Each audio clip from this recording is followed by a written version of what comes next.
Kasim Ahmad, anak sulung kepada guru agama Ahmad bin Lebay Ishaq dan suri rumah Umi Kalsum binti Haji Ahmad, lahir pada 9 September 1933 di Bukit Pinang dalam daerah Kota Setar, Negeri Kedah. Bapanya berkahwin dengan ibunya yang merupakan anak bongsu kepada seorang petani di utara Kedah. Mereka tinggal di beberapa bandar kecil di Kedah ketika ayahnya menjadi guru dan akhirnya menetap di Bukit Pinang di atas keping tanah kampung yang mereka beli. Isterinya, Sharifah Fauziah binti Said Yusuf Al-Sagof, berkahwin dengan beliau pada tahun 1960 dan dikurniakan 2 orang anak perempuan dan seorang anak lelaki. Dia berkongsi pandangan hidup dengan suaminya serta membantu kerja-kerjanya.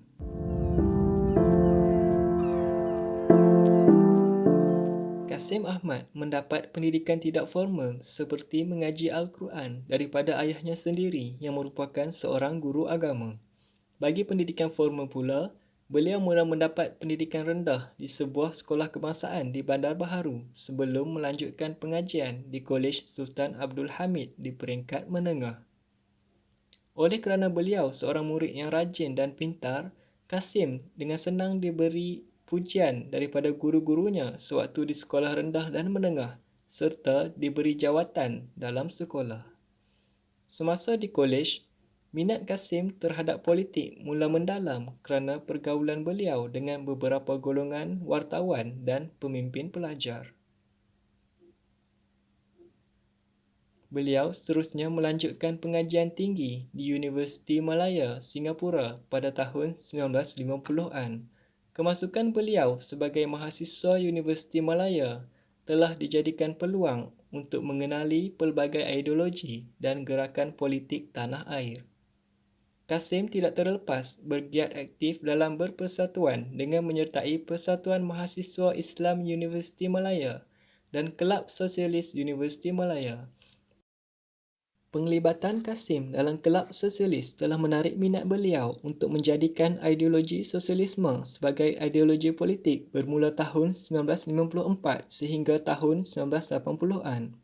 Beliau kemudian menyambung pengajian di peringkat sarjana di Universiti Malaya, Kuala Lumpur dalam bidang persuratan Melayu. Selepas menamatkan pengajian di peringkat sarjana, Kasim meneruskan pengajian di peringkat Doktor Falsafah dalam sains politik pada tahun 1976.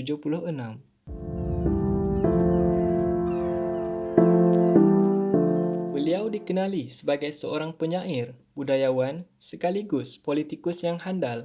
Minat Kasim luas. Sastra, politik, falsafah dan agama adalah antara minatnya yang besar.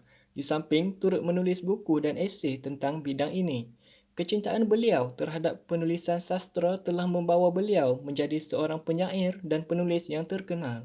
Kasim telah menghasilkan 5 buah cerpen dan hampir 31 buah sajak.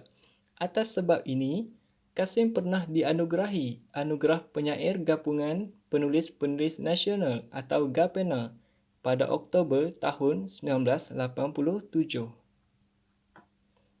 Selain daripada kegiatan penulisan sastra, Kasim turut mengaplikasikan tulisan dalam bentuk praktikal. Hal ini kerana Kasim juga memberi sumbangan tenaga dan idea dalam mengusung gagasan seperti humanisme. Tulisan dan aktiviti Kasim membuktikan beliau seorang sarjana Muslim yang aktif dalam mengetengahkan isu-isu kemanusiaan pada sekitar tahun 1990-an. Kasim juga terkenal dengan sumbangannya sebagai seorang penulis dalam bidang kritikan dan ketokohannya dalam bidang politik beraliran sosialisme di Malaysia. Karya-karya lain yang pernah dihasilkan oleh beliau termasuk buku-buku tentang teori sosial Islam, tentang hadis, tentang penahanan politiknya dan beberapa antologi esei politik. Beliau juga telah menerbitkan 2 buah esei falsafah yang penting, iaitu sebuah kritikan terhadap Marxism dan tentang bermaknanya kehidupan.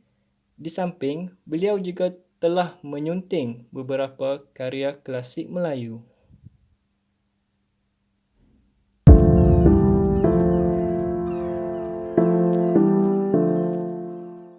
Di Malaysia, Kasim Ahmad telah dikenal pasti sebagai individu kontroversi yang mempertikaikan hadis.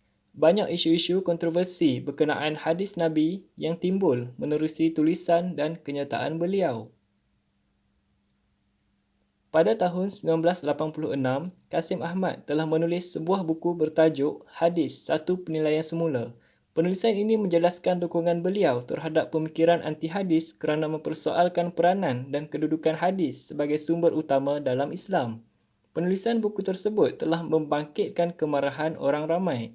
Oleh kerana itu, buku tersebut telah diharamkan oleh kerajaan melalui Warta Kerajaan pada 10 Julai 1986.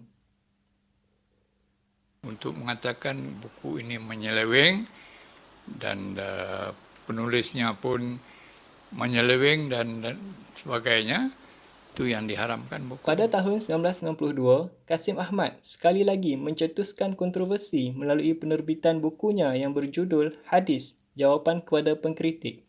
Ia bertujuan bagi menjawab kritikan-kritikan ke atasnya serta untuk mempertahankan idea dan pandangannya.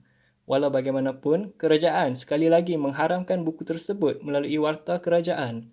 Pertuduhan anti-hadis terhadap beliau juga telah dibuat sejak tahun 1986 oleh Jabatan Mufti di beberapa negeri seperti Pulau Pinang, Selangor, Wilayah Persekutuan, Sabah dan Pahang.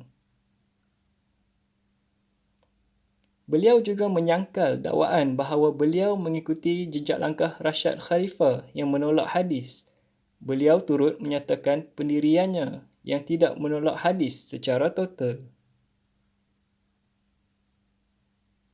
Saya punya pendirian, saya bukan tolak semua, saya kritik.